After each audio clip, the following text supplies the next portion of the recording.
വാശിയേറിയ പോരാട്ടം നടക്കുന്ന പത്തനാപുരത്തെ UDF സ്ഥാനാർത്ഥി ജ്യോതികുമാർ ചാമക്കാലയാണ് 24-നൊപ്പമുള്ളത്. ഇങ്ങനെ കേരളത്തിലെ ജനങ്ങൾ ആകാംക്ഷയോടെ ഉറ്റുനോക്കുന്ന ഒരു മണ്ഡലമായിട്ട് പത്തനാപുരം മാറിയിരിക്കുകയാണ്. പത്തനാപുരം ചാമക്കാലയ്ക്ക് അരികിലുണ്ടാകുമോ ഇത്തവണ? ഉറപ്പായും ഒരു ആകാംക്ഷയും വേണ്ട. ഇവിടെ UDF നല്ല ഭൂരിപക്ഷത്തിൽ ജയിക്കും.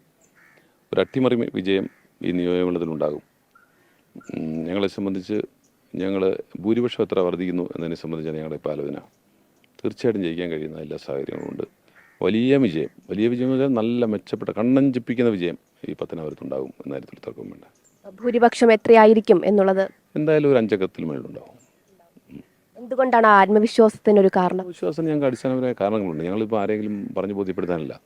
ഞങ്ങൾ കഴിഞ്ഞ 5 വർഷമായി കെട്ടുറപ്പോടുകൂടി ഒറ്റക്കെട്ടായി ഇവിടെ പ്രവർത്തിച്ചു. അതിൻ്റെ റിസൾട്ട് ഞങ്ങൾക്ക് പഞ്ചായത്ത് ഇലക്ഷനിൽ ത്രിതല പഞ്ചായത്ത് തെരഞ്ഞെടുപ്പിൽ കാണാൻ കഴിഞ്ഞു.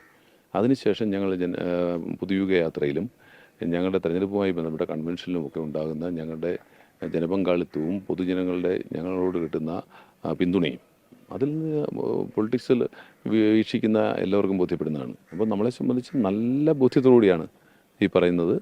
ഇവിടെ വലിയ വിജയം, കണ്ണഞ്ചിപ്പിക്കുന്ന വിജയം, കേരളത്തിൽ ഈ തെരഞ്ഞെടുപ്പിൽ ഉണ്ടാകുന്ന ഏറ്റവും വലിയ അട്ടിമറി അത് ഈ പത്തനാപുരത്തായിരിക്കുമെന്ന് ഞങ്ങൾക്കിപ്പോൾ പറയാൻ കഴിയും. സ്ഥാനത്ത് ഇപ്പോൾ ഒരു ആരോപണം ഉന്നയിച്ചിട്ടുണ്ട്. താങ്കൾ ഈ മണ്ഡലത്തിലേക്ക് പണം ഒഴുക്കുന്നുണ്ട് തെരഞ്ഞെടുപ്പുമായി ബന്ധപ്പെട്ട്. അത് എവിടെ നിന്നാണെന്ന് അറിയില്ല എന്നുള്ളതാണ് പറയുന്നത്. അദ്ദേഹം എവിടുന്ന പണം ഒഴുക്കുന്നതെന്ന് പറയട്ടെ. ഞാൻ 24 ചാനലുമായി നമുക്ക് പോവാം. അദ്ദേഹത്തോട് വിളിക്കും. ഈ നിയോജകമണ്ഡലത്തിൽ പ്രചാരണ രംഗത്ത് പൈസ ഒഴുക്കിയിരിക്കുന്നത് എവിടെയൊക്കെയാണ്, ആരൊക്കെയാണെന്ന് നമുക്ക് തെളിവുകൾ വെച്ച് സംസാരിക്കാം.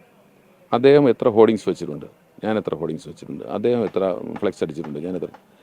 ഇപ്പം നമ്മളെ സംബന്ധിച്ച് പണം ഒഴുക്കുന്നത് ഗണേഷ് കുമാറാണ്. അധികാരം ഉപയോഗിച്ചുകൊണ്ട് അദ്ദേഹത്തിൻ്റെ ഡിപ്പാർട്ട്മെൻറ്റിൽ നിന്നുൾപ്പെടെ ഇത്തരത്തിൽ പണം ഒഴുക്കിക്കൊണ്ട്, ഡിപ്പാർട്ട്മെൻറ്റിൽ നിന്ന് പറയുമ്പോൾ സർക്കാർ പൈസ എടുക്കുന്നൊന്നല്ല, ഇനിയിപ്പോൾ അത് പറയണ്ട, അദ്ദേഹം ദുരുപയോഗം ചെയ്തുകൊണ്ട് ഇവിടെ ഒരുപാട് പണം മുടക്കുന്നുണ്ട് എന്നുള്ളതൊരു യാഥാർത്ഥ്യമാണ്. അപ്പോൾ ആ രീതിയിൽ മുന്നോട്ട് പോകുമ്പോൾ പിന്നെ എന്താ പറയുന്നത്, പണ്ട് ഒരു പഴഞ്ചൊല്ലുണ്ട്, ദേവൂന്ന് കള്ളൻ ദേവൂന്ന് കള്ളൻ എന്ന് പറഞ്ഞുകൊണ്ട് പിന്നെ രക്ഷപ്പെടാൻ ശ്രമിക്കുന്ന രീതി. അതാണ് അദ്ദേഹത്തിൻ്റെ ശ്രമം. അതൊന്നും ഇവിടെ വില പോവില്ല. നമ്പറുകളൊന്നും ഇനി ഇറക്കണ്ട. യാഥാർത്ഥ്യമൊക്കെ ജനങ്ങൾക്ക് ബോധ്യപ്പെട്ടു. ഇനി അത്തരം നമ്പറുകളൊന്നും ഇവിടെ വില പോവില്ല. ജനങ്ങൾക്കെല്ലാം ബോധ്യപ്പെട്ടിട്ടുണ്ട്. ഞാൻ ജനങ്ങളോടൊപ്പം ചേർന്ന് നിൽക്കും. ഞാൻ അരികിലുണ്ട് ചാമക്കാല എന്ന് പറഞ്ഞത് അക്ഷരാർത്ഥത്തിൽ ശരിയാണ്. കഴിഞ്ഞ 5 വർഷവും ഞാൻ അവരോടൊപ്പം നിന്നുകൊണ്ടാണ്. അതിനെപ്പോലും അസഹിഷ്ണുതയോട് കാണുന്ന ഒരു സ്ഥാനാർത്ഥിയെ സംബന്ധിച്ച് ഞാൻ എന്ത് പറയാനാണ്? അരികിലുണ്ടെന്നൊരു ക്യാപ്ഷൻ വെക്കാൻ പോലും എനിക്കിവിടെ അനുമതി. എൻ്റെ പോസ്റ്റർ ഒട്ടിച്ചേക്കുന്ന സ്ഥലത്ത് റീത്ത് വെക്കുക, മനസ്സിലായില്ലേ? എന്നിട്ട് പറയുകയാണ് 2013 അദ്ദേഹത്തെ രാഷ്ട്രീയമായി ഉന്മൂലനം ചെയ്യാൻ ചെയ്തവരാരും, അല്ലെങ്കിൽ അദ്ദേഹത്തെ നേരിട്ട് അദ്ദേഹത്തിൻ്റെ രാഷ്ട്രീയ എതിരാളികൾ, അദ്ദേഹത്തിനെതിരായി നിലപാടെടുത്തവരാരും ഇന്ന് ജീവിച്ചിരിപ്പില്ല എന്നാ. എത്ര അദ്ദേഹം ഒരു നേതാക്കന്മാരുടെ മരണത്തെ പോലും സന്തോഷിക്കുന്ന ഒരാളാണ്. എനിക്ക് എതിരായി കഴിഞ്ഞ 2013 തനിക്കെതിരായി നിന്ന നേതാക്കന്മാർ അവരിപ്പോൾ രാഷ്ട്രീയത്തിൽ നിന്നല്ല, അവർ ഈ ഭൂലോകത്ത് തന്നെ പോലും ഇല്ല എന്ന് വളരെ സന്തോഷപൂർവ്വം പറയുന്ന ഒരു ജനപ്രതിനിധി. ആ ജനപ്രതിനിധിയെക്കുറിച്ച് ജനങ്ങൾ തീരുമാനിക്കട്ടെ. അദ്ദേഹം എന്നിട്ട് പിന്നെ 1 മാസത്തിനുള്ളിൽ പറഞ്ഞത് എൻ്റെ ഏറ്റവും വലിയ എതിരാളി ഉമ്മൻചാണ്ടി ആയിരുന്നു എന്നാണ്. അപ്പോൾ ശ്രീ ഉമ്മൻചാണ്ടിയുടെ മരണത്തിൽ പോലും സന്തോഷിക്കുന്ന ഒരാളാണ് അദ്ദേഹം. അദ്ദേഹത്തിൻ്റെ 2ാമത്തെ എതിരാളിയായി അദ്ദേഹം കണ്ടിട്ടുള്ളത് എന്നെയാണ്. അദ്ദേഹം പറയാറുണ്ട്. പറയട്ടെ, ഇനിയിപ്പോൾ എന്നെയും ഞാനും പിന്നെ എന്താ ഈ ഭൂലോകത്തു നിന്ന് ഇല്ലാതാകുമെന്നാണെങ്കിൽ ആയിക്കോട്ടെ, അതിലൊന്നും വലിയ ഭയമൊന്നുമില്ല. ഇവിടെ ഞാൻ ജനങ്ങളോടൊപ്പം ചേർന്ന് നിൽക്കുന്നു. വരുന്ന പോലെ വരട്ടെ, ഞാൻ അവരോടൊപ്പം തന്നെ ഉണ്ടാകും. അവരെൻ്റെ ഭാവി തീരുമാനിക്കും. എൻ്റെ ഭാവി അവരുടെ കയ്യിൽ സുരക്ഷിതമാണ് എന്ന കാര്യത്തിൽ തർക്കം വേണം. ഉമ്മൻചാണ്ടി താനൊന്നും ചെയ്തിട്ടില്ല, അത് തെരഞ്ഞെടുപ്പ് ഫലത്തിന് ശേഷം കൂടുതൽ കാര്യങ്ങൾ പറയാമെന്നുള്ളതാണ് അദ്ദേഹം ഇപ്പോൾ പറയുന്നത്. ഉമ്മൻചാണ്ടിയെ അദ്ദേഹം ഒന്നും ചെയ്തിട്ടില്ലെങ്കിൽ അദ്ദേഹം ഇപ്പോൾ പറയട്ടെന്നേ. ഉമ്മൻചാണ്ടിയുടെ മക്കൾ ഉൾപ്പെടെ വളരെ കൃത്യമായി പറഞ്ഞിട്ടില്ലേ? നമുക്കെല്ലാവർക്കും അറിയില്ലേ? കോടതിയിൽ കേസ് നടക്കുന്നില്ലേ? പിന്നെ CBIയുടെ ഭാഗത്തുനിന്ന് റിപ്പോർട്ട് വന്നിട്ടില്ലേ? എന്തേ അദ്ദേഹം പ്രതികരിക്കാത്തത്? എല്ലാ ഇലക്ഷൻ കഴിഞ്ഞിട്ട് എന്തിനാ മാറ്റി വെക്കുന്നേ? ഇപ്പോഴല്ലേ അദ്ദേഹം പറയേണ്ടത് അല്ലേ? എനിക്കെതിരെ കള്ളക്കേസുമായി നടന്നില്ലേ? വ്യാജ വാർത്തകൾ ഉണ്ടാക്കിയില്ലേ? എനിക്കെതിരെ കൈരളി ചാനൽ ഉൾപ്പെടെ ഞാൻ ആരുടെയെന്നോ പണം പറ്റിയെന്നും പിന്നെ അടിച്ചു മാറ്റിയെന്നൊക്കെ പറഞ്ഞുകൊണ്ട് എനിക്കെതിരെ വ്യാജ വാർത്ത ചെയ്തില്ലേ? എന്തായി? കോടതിയിൽ പോയല്ലോ. ഇന്ന് കോടതി വിധി വന്നിട്ടുണ്ടല്ലോ. ഇത് പോലീസ് അന്വേഷിക്കേണ്ട യാതൊരു സാഹചര്യവുമില്ല എന്ന് കൊട്ടാരക്കര കോടതി വിധിച്ചല്ലോ. എന്തായാലും വാർത്ത കൊടുക്കാത്തത്?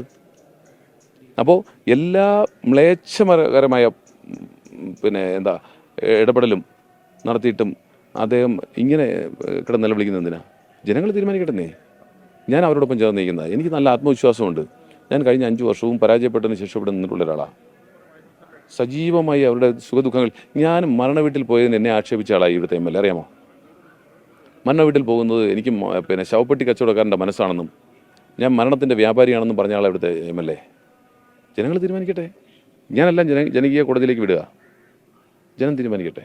ഈ വിഷയങ്ങളൊക്കെ തന്നെ പത്തനാപുരത്ത് വോട്ട് നിർണ്ണയിക്കുമെന്നുള്ളതാണ് മനസ്സിലാക്കുന്നത്. തീർച്ചയായിട്ടും ഈ വിഷയങ്ങളെല്ലാം ചർച്ചാ വിഷയമാകും. വരട്ടെ, നമുക്ക് കാത്തിരുന്ന് കാണാം. കൊട്ടിക്കലാശാഘോഷമാക്കാനുള്ള തീരുമാനം. തീർച്ചയായും വേണമല്ലോ. പ്രവർത്തകരുടെ ആവശ്യമല്ലേ, സ്വാഭാവികമായിട്ടും അതുണ്ടാവും. ആശംസകൾ. Thank you. ഇപ്പോൾ പത്തനാപുരത്തെ UDF സ്ഥാനാർത്ഥി ജ്യോതികുമാർ ചാമക്കാല വലിയ ആത്മവിശ്വാസത്തിലാണ്. ഇത്തവണ മണ്ഡലം ഇടത്തേക്ക് ചായില്ല, UDF-നൊപ്പം ഉണ്ടാകുമെന്നുള്ള ആത്മവിശ്വാസമാണ് സ്ഥാനാർത്ഥിയും UDF-ഉം പങ്കുവയ്ക്കുന്നത്. ക്യാമറമാൻ രാജ് കിരണിനൊപ്പം സൂര്യ ഗായത്രി, 24 കൊല്ലം.